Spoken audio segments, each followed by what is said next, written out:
हाय। इस वीडियो के अंदर हम section 112 and section 113 of transfer of property act 1882 को समझेंगे। अब देखिए, इससे पहले हमने सेक्शन 111 समझा था। सेक्शन 111 के क्लॉज जी के अंदर हमने फॉर फीचर के बारे में समझा था। फॉर फीचर का मतलब ये होता है कि जब लीजी अपना राइट लूज कर देता है उस प्रॉपर्टी के अंदर और वो अपनी किसी गलती के कारण करता है, वो पर्टिकुलरली तीन रीजंस होते हैं, जैसे कि वो इंसॉल्वेंट हो जाए, या फिर कोई कंडीशन रखी गई हो लीज पे और वो कंडीशन एक्सप्रेसली रखी गई हो और उसको ब्रेक कर दे, या फिर वो जो लीजर है उसको मना कर दे कि लीजर जो है इसका ऑनर ही नहीं है, या फिर बोले कि कोई तीसरा व्यक्ति इसका ऑनर है या फिर मैं खुद इसका ऑनर हूं। तो इस तरीके से इन तीन कंडीशन के अंदर फॉर फीचर होता है। तो अब यहाँ पे बता रहा है कि जब ऐसी चीज होती है, जब फॉर फीचर की कंडीशन अराइज होती है, तो उसको वेव किया जा सकता है। वेवर ऑफ फॉर फीचर के बारे में बता रहा है। कौन वेव करेगा? लीजर वेव करेगा उसको। तो अगर हम इस सेक्शन को रीड करें तो इस सेक्शन के अंदर क्या लिखा गया है? ये सेक्शन बोलता है a forfeiture under section 111 clause G is waived by acceptance of rent. तो किस तरीके से फॉरफीचर को वेव किया जा सकता है, मतलब छोड़ा जा सकता है कि नहीं, हम इस फॉरफीचर को मान नहीं रहे, आगे जो लीज है इसको कंटिन्यू किया जाए।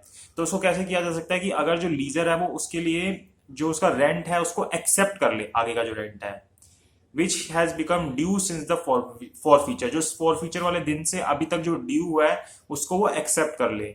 और by distress for such rent, या फिर उस रेंट के लिए कोई डिस्ट्रेस ले ले। डिस्ट्रेस मतलब कोई भी छोटी मोटी चीज ले ले, जैसे कि आपका रेंट बनता है 2 लाख रुपए का और आपने बदले में सिर्फ एक छोटा सा स्कूटर ले लिया जिसकी वैल्यू 20,000 रुपए थी, साइकिल ले ली, जैसे कोई भी छोटी मोटी चीज ले ली, तो तब भी ये माना जाएगा कि उसने अपना वो जो वेव कर दिया उसको फॉरफीचर को।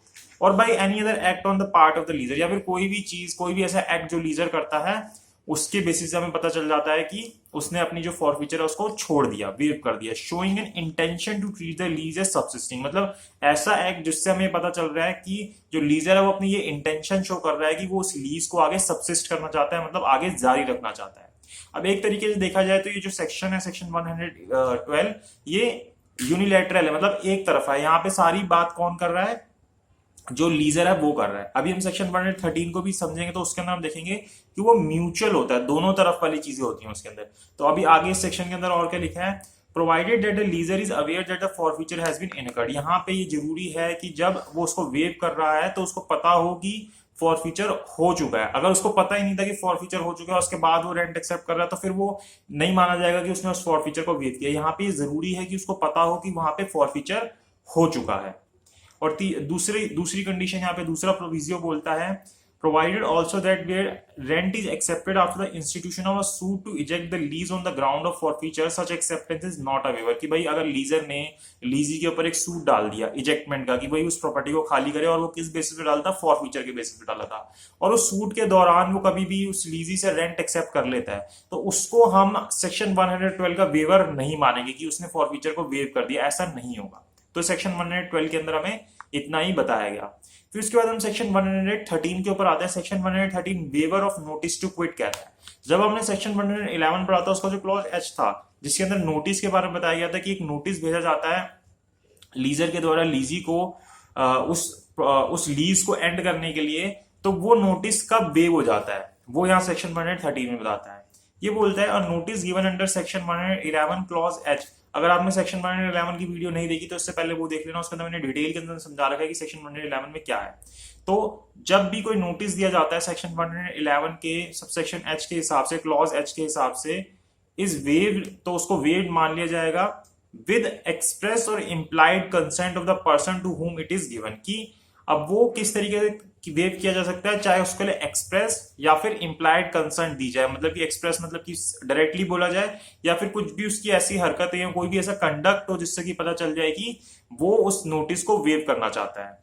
by any act on the part of the person giving it showing an intention to treat the lease as subsisting। कि भाई कोई भी ऐसी चीज कर रहा है जो लीजर है जिससे कि ये पता चल रहा है कि वो लीज को आगे सबसिस्ट करना चाहता है। अब जो इसके अंदर 2 इलस्ट्रेशन दी गई है, अगर हम इलस्ट्रेशन को पढ़ लेंगे तो हमें एकदम क्लियर हो जाएगा कि इस सेक्शन के अंदर क्या बोल रहा है। इस सेक्शन के अंदर जो इलस्ट्रेशन दी गई है वो पहले बोलता है कि ए लीजर गिव्स बी द लीजी। ए जो है, जो लीजर है, वो लीजी को, जो बी है उसको एक नोटिस देता है to quit the property lease. कि भाई ये जो प्रॉपर्टी मैंने आपको लीज पे दे रखी है इसको आप छोड़ दीजिए, अब मैं इस लीज को आगे कंटिन्यू नहीं रखना चाहता। द नोटिस एक्सपायर्स, तो और जो नोटिस का ड्यूरेशन था वो एक्सपायर हो जाता है, जैसे कि वो 15 दिन का या 6 महीने का जो पीरियड था वो एक्सपायर हो जाता है।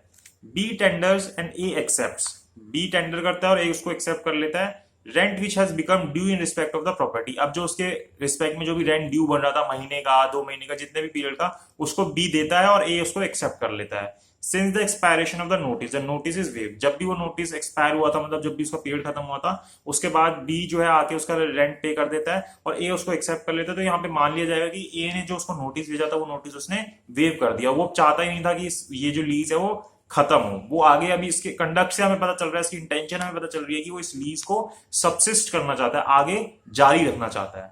ऐसी एक और एग्जांपल दिया गया है, A lessor gives B the lessee notice to quit the property lease, की वही ए ने बी को नोटिस दिया, ए जो है लीजर है, बी जो है लीजी है, कि मेरी प्रॉपर्टी को आप खाली कर दीजिए, मैं इस लीज को कंटिन्यू नहीं रखना चाहता।